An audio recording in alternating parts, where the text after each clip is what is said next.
চান, হায়াতটা যদি কেউ আল্লাহর পক্ষ থেকে একটু নির্ধারিত আছে, কিন্তু কিছু জিনিস আছে যেটার কারণে আল্লাহ পাক আপনার হায়াতকে আল্লাহ বৃদ্ধি করে দিতে, সুবহানাল্লাহ। আপনার জীবনের মোড় আল্লাহ ঘুরাই দিতে পারে, সুবহানাল্লাহ।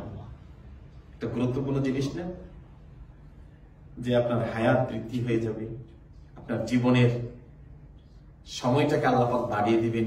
কত বড় জিনিস এটা! কি আল্লাহর নবী বলেন, দুইটা জিনিস মানুষের জীবনের হায়াতকে বাড়িয়ে দেয়। দুইটা জিনিস মানুষের জীবনের হায়াতকে আল্লাহ রাব্বুল আলামিন বাড়িয়ে দেয়, মানুষের জীবনকে আল্লাহ রাব্বুল আলামিন আরো সুন্দর করে দেয়। সাহাবীরা বলল, ইয়া রাসূলুল্লাহ, ওই দুইটা জিনিস কি? আল্লাহ নবী বললেন, একটা হলো ওয়া আমিলুস সালিহাত, নেক আমল সমূহ। সুবহানাল্লাহ। নেক আমল যখন মানুষ করতে থাকে আল্লাহ পাক তার হায়াতের মধ্যে বরকত বাড়িয়ে দেন, সুবহানাল্লাহ। দুই নম্বর হলো আল্লাহ নবী বলেন, যখন আত্মীয়তার সম্পর্ক, আত্মীয়তার বন্ধন, যখন মানুষ এই বন্ধন যখন অটুট রাখবেন, ভাই ভাইয়ের বন্ধন যখন অটুট রাখবেন, আত্মীয়তা অর্থাৎ যে আত্মীয়, খালাম্মা, খালু, চাচা, ভাই, যাদের ব্যাপারে ইসলাম আপনাকে বলেছে এই সম্পর্ক যখন বজায় রাখবেন, তাদের হকগুলো যখন আদায় করবেন, আল্লাহ নবী বলেন আল্লাহ পাক রব্বুল আলামিন ওই মানুষের হায়াতের মধ্যে আল্লাহ পাক বরকত দান করে দেন। আজকে ভাই ভাইকে বলে যায়, ভাই বোনকে বলে যায়, বোন ভাইকে বলে যায়, একজন আরেকজন সামান্য বিষয় নিয়ে আমরা শত্রু হয়ে যাই, তাদের খবর নেই না। খালাম্মা গুলো অসহায় অবস্থায় জীবন যাপন করে, খালুরা খবর আমরা নেই না।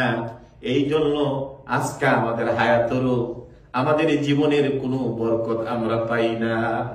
এই জন্য আল্লাহ নবী বললেন, দুনিয়াতে যদি কোনো মানুষ তার এই গভীরতম সম্পর্কগুলো যদি বিচ্ছেদ করে, আল্লাহ রাব্বুল আলামিন তার হায়াতের মধ্যে হায়াতকে কমায়া দেন, তার জীবন থেকে বরকত রাব্বুল আলামিন কমায়া দেন। আর ওই মানুষের জন্য আল্লাহ রাব্বুল আলামিন জাহান্নামের রাস্তাটা খুলে দেন, আল্লাহর জান্নাত থেকে ওই মানুষটা দূরবর্তী হয়ে যায়। এই জন্য কোরবানি গুলো চলে আসছে। 1 কোটি টাকা দিয়ে আপনি কোরবানি দেন, আর আপনার পাশে আপনার খালু, খালা, আপনার মামা, আপনার আত্মীয় রক্তের মানুষগুলোর খবর আপনি নিলেন না, আপনার বোনগুলোর খবর নিলেন না, বাগিনার গুলোর খবর আপনি নিলেন না, আল্লাহ রাব্বুল আলামিন ওই মানুষের এত বড় কুরবানি কবুল করে না। এই জন্য আল্লাহ রাব্বুল আলামিনের হাবিব বলেন, রে পৃথিবীর মানুষেরা, তোমরা যখন দুনিয়াতে চলো দুইটা জিনিস তোমরা করবা, ওয়া আমিলুস সালিহাত, নেক আমল সমূহ করবা। আর 2 নম্বর হলো আত্মীয়তার বন্ধন তোমরা বজায় রাখবা। আত্মীয়তার সম্পর্ক যে ব্যক্তি ছিন্ন করে, আল্লাহ রাব্বুল আলামিন ওই ব্যক্তির সাথে সম্পর্ক ছিন্ন করে দেন। এই জন্য এই জিনিসগুলো নরমাল নয়।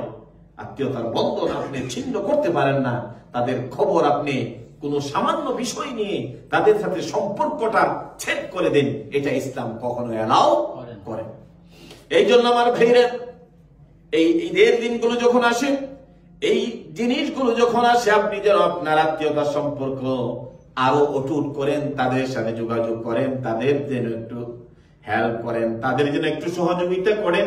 নিকট আত্মীয় আপনার ভাই বোন, খালু, খালা, এই সমস্ত নিকট আত্মীয় রক্তের মানুষগুলোর সাথে সম্পর্ক রাখা, রক্তের মানুষের সম্পর্ক ছেদ করে আল্লাহ পর্যন্ত আপনার আমলগুলো পৌঁছবে না।